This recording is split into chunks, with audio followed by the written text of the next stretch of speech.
All right, we're back with the next lesson. And this time we're going to shift gears a little bit and talk about conflict of interest policies. This is a really it's kind of a touchy area, and it's can be a difficult to manage area within your organization.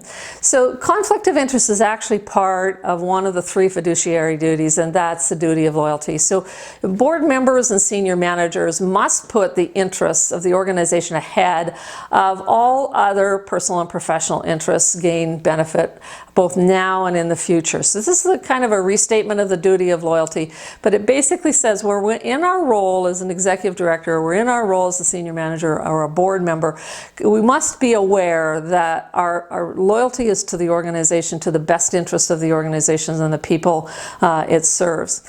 So there's potential conflict of interest in a number of different ways, but let's just kind of summarize them into kind of 2 general areas. The first one is the board or a staff member's self-interest or their potential for personal or professional gain.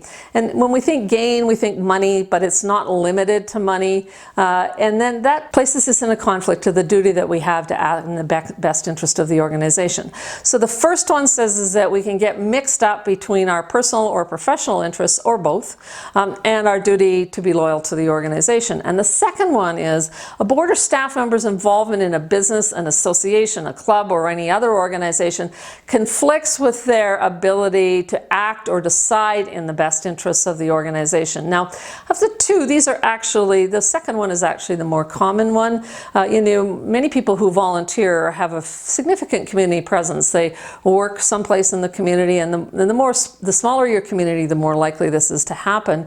And they also serve on multiple boards, they contribute to multiple causes, they belong to multiple associations or clubs. And then they come onto your board. And it's a really good idea to require them to disclose those connection points that they have. Now, some board members feel a little bit that this is a little big brother is watching. Doesn't mean they don't come on the board. It simply means that when you're in the midst of dealing with something at a board meeting, you can remind yourself, just a second, we're about to have a contract to a local company, and this guy's he's the local rep for that company. And so those kinds of things are things that are really helpful to know.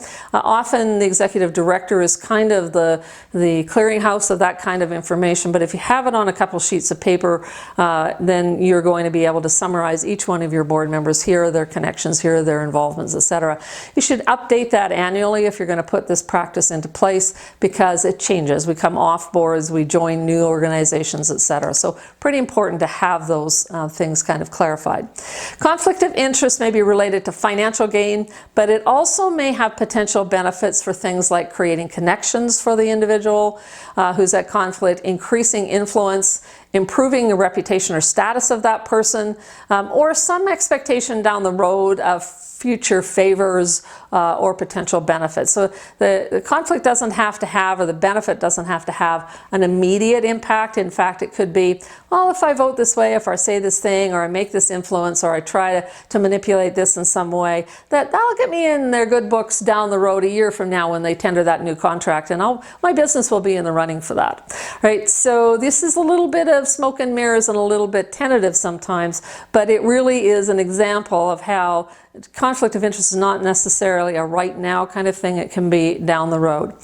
The next part of this is that the conflict of interest policy should seek to prevent conflict as well as provide direction to the board on how to address the conflict. So just like with code of conduct, we want the policy to say what it is and how to prevent it, but also we want to say, if it happens, how do we address it?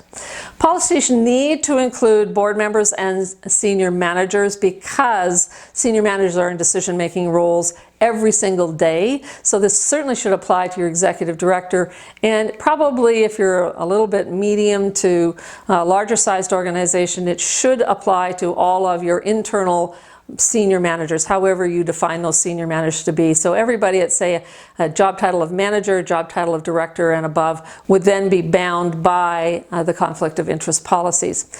Conflict of interest policies also need to use plain language, so use the tests that I talked about before. Get a teenager to read them and see if it makes sense to them. And they should, in fact, be part of your board governance policies.